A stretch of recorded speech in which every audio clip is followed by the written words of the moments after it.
Hi, everybody, and welcome to the Tiny Brains podcast. I'm Kevin Joyce, CEO at Tiny Brains, and with me is Peter Graham, the Brigadier of Brains. Say hello, Peter. Hello, all, and good afternoon. So, what we do on this podcast, for those of you who are new, is we take some time, let's take 10 minutes of your time, approximately, to discuss the biggest stories in Exile from the previous week. And this past week, it has been a pretty big deal.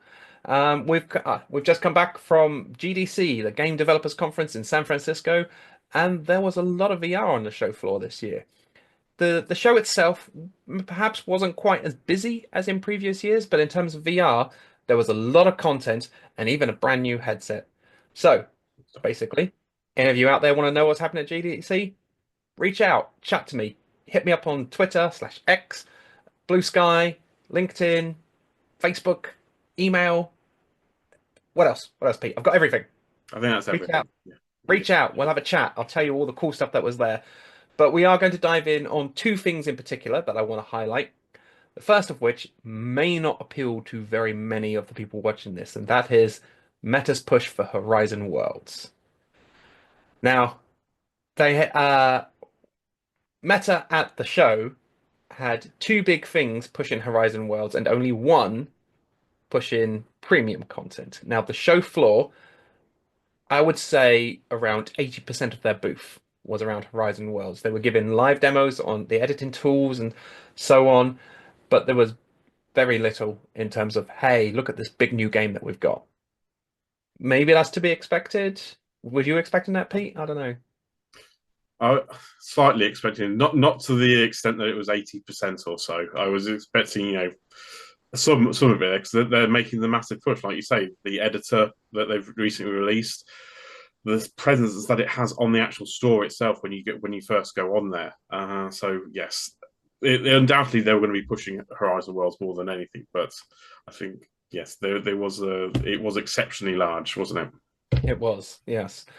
And in addition to that, Meta had two happy hours, essentially gatherings, networking events, so on. One was for premium content, and one was for Horizon Worlds. And by all accounts, the one with Horizon Worlds was far more popular. There were far more people there. And another thing that is worth note is that a lot of people who have published premium content were at the Horizon Worlds one, but there were also a lot of people who were clearly very new to VR and had only been working with Horizon Worlds. So while the old guard of VR might be sitting here saying, "Oh, we don't like VR. We don't like well, not that we don't like VR. Sorry, we don't like Horizon Worlds. We don't like Horizon Worlds. We're not making content for Horizon Worlds, etc., etc." There is a big audience of people who are already actively making Horizon Worlds content, and more so are making money from doing so. Well, thanks for that big fund as well, isn't there, that we previously spoke about?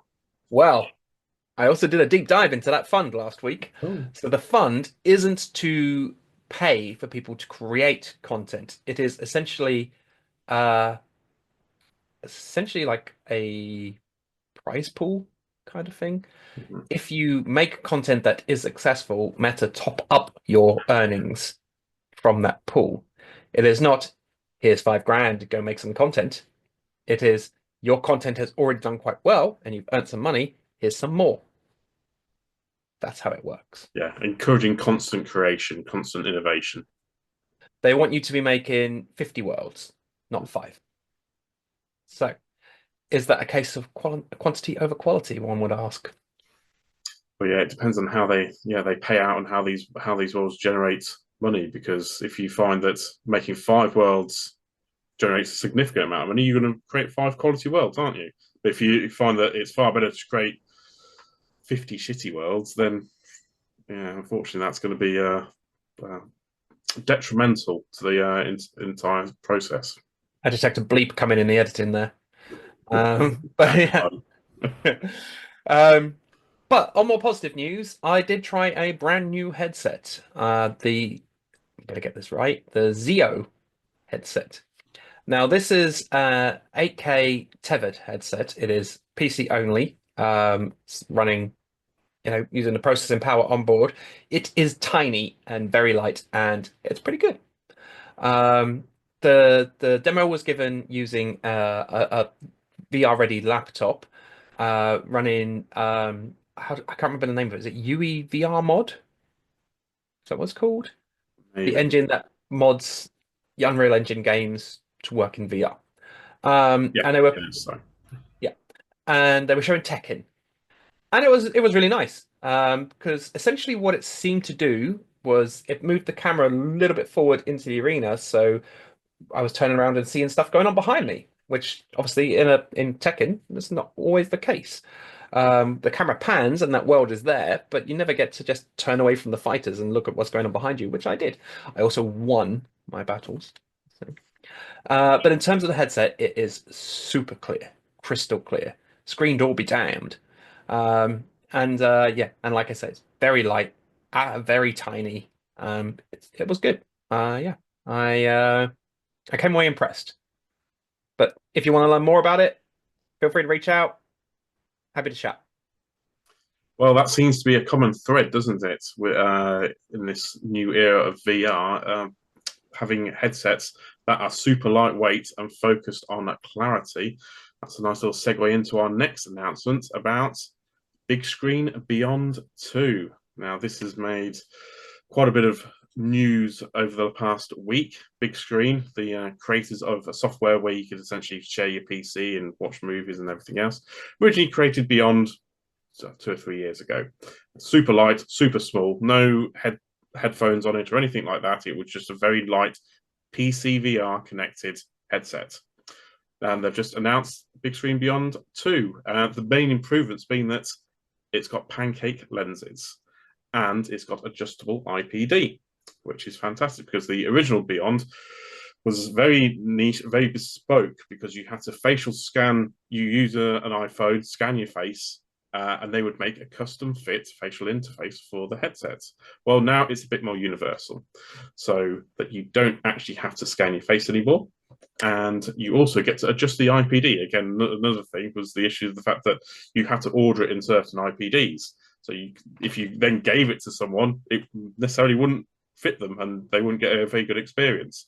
Now, with a little tool, you can adjust the IPD independently for each lens.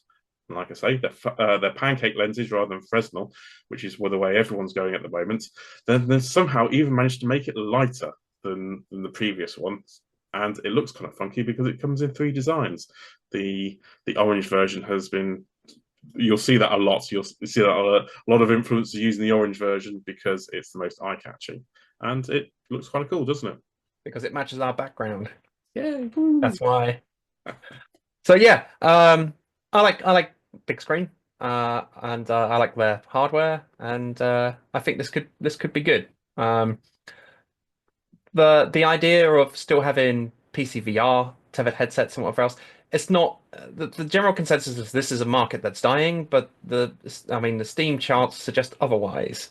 So yeah, let's get more of them in there. Well, that's it. Now, people like Meta are going down the multidisciplinary route, aren't they? They're putting mixed reality in, augmented reality in, so their headsets do everything. Whereas we're now getting this new niche, just like you said with the Zeo, and with Big Screen Beyond and Pimax as well. Pimax have the Dream coming out as well. Maybe should be this year. Again, another ultra lightweight.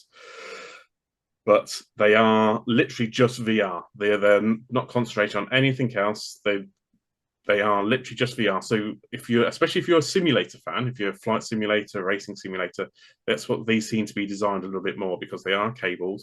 So it's nicer if you actually sat down. But these headsets are giving you the best quality in terms of FOV, in terms of screen clarity, and they come for they come at a pretty price point as well. The entry level Bigscreen Beyond 2 comes in at just over $1,000 for the normal version. They are doing an eye tracking one as well, which costs an extra couple of $100. So you're looking about $1,200, just over $1,200 for the eye tracking version. But there does seem to be a trend, and if they've made a 2, then they do seem to be selling them. They have reported that they've sold more of the sequel, the Beyond 2, than they did of the original version in the same time span. So there does seem to be a market for this. Yeah, I believe there is, and I believe there will continue to be. So yeah, Good. Let's get more headsets into space. More Why VR. not? That's what we love. More VR. Moving on, we have an interesting one. Now, brands in the VR space have typically been about exercising VR as a marketing tool at locations and such. But we are seeing a gathering pace for VR, experiential VR in the home. So who wouldn't want to eat a Big Mac virtually? Exactly. And this comes all the way from Japan. In specifically, McDonald's Japan have created their own VR chat world. So users of the popular VR chat application can go and find their world, sit down, munch on some virtual fries. They can have selfies with the various cardboard cutouts of mascots, and most most importantly for I think for Japanese viewers, because this is a really big trend that's coming out of the country at the moment. There are VTubers, Ado and Yao Sobi. I hope I said that correctly. These are new YouTubers, so that you'll get lots of music in there, lots of probably J-pop, um, which seems to be doing a lot of the big brands are doing now at the moment. It's an interesting one for me because VRChat is a closed platform, right?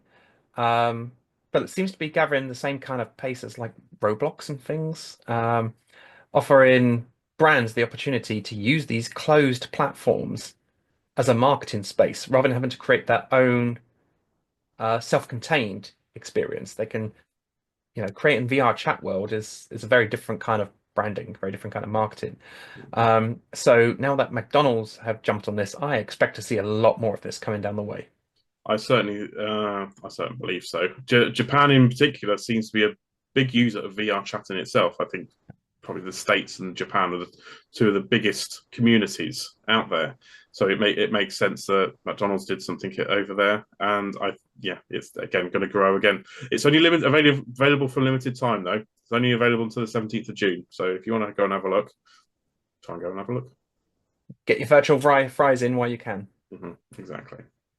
So moving on, we've got Onward 2.0. Now, I was at GDC and missed this completely. So, Pete, tell me what's going on. So, a few years ago, you might have heard of a company called Downpour Interactive. They created a military shooter for MetaQuest headsets called Onward, and it became rather popular. So popular, in fact, that Meta bought the studio and have been developing it internally ever since. Well, there's not been many updates for Onward recently. Other games like Coaster to Bore have taken some of its sparkle. And it's been about a year since their last update. Well, tomorrow, in fact, Tuesday, the 25th of March, they are releasing their big 2.0 update, which is going to massively overhaul the game. So you're going to see a graphical overhaul, you're going to see new characters, you're going to see new map content, and lots of weapons and all the other utilities you expect to see. And so hopefully it will be a nice resurgence for this shooter, because it was very popular at one time. And it's probably still popular in a lot of circles, but it just doesn't have the same notoriety that it once did. There'll be a lot of new users in Quest that aren't familiar with Onward. Maybe this is the chance to get them on board. Well, exactly. All those new, say, Quest 3S users that have bought it over the Christmas period, might be a good time to jump in. And wrapping up, we have another rebirth of sorts. Yes. This time, an even older rebirth. Way back in 2017, a Kickstarter launched by a British company called Immersive VR Education for a little app called Titanic VR. And then he launched it for PC VR headsets in 2018. And they were pretty much done with it since then. Last week, we then heard that they are bringing it back. They made an announcement on their Kickstarter. Their last update was like 6-7 years ago, but they made an announcement that they've been porting it over to Quest 3 and 3S, and it will come out on the 17th of April. So if you've never played Titanic VR, if you're interested in that period of history, then it's going to be worth having a look, because they used a lot of excellent rendered footage. and they put a lot of detail. It's part history, part interactive story. There are gameplay elements to it, but if you love a bit of Titanic history, then it's quite a good app to go for. It's certainly one of those experiences. There we go. Certainly one of those experiences that borders more on experience than game. Um, but yeah, I mean, this is what VR can do, right? It makes it that level of immersion creates something like this, which is edutainment. What did you say? A much more engrossing than maybe saying watching it on your PlayStation or your Xbox. Exactly, precisely that. So thank you everybody for watching this week. We'll be back again next week with the biggest stories from XR. And if there's anything that you'd like to talk about, feel free to reach out to us on any of the hundreds of channels that you can reach out to us on. We're on all social media and also email and everything like that if you want to get old-fashioned about it. And if there's anything that you'd like discussed on this podcast, feel free to give us a poke and say, hey, I've got a story for you. We'll see you all again next week. See you again.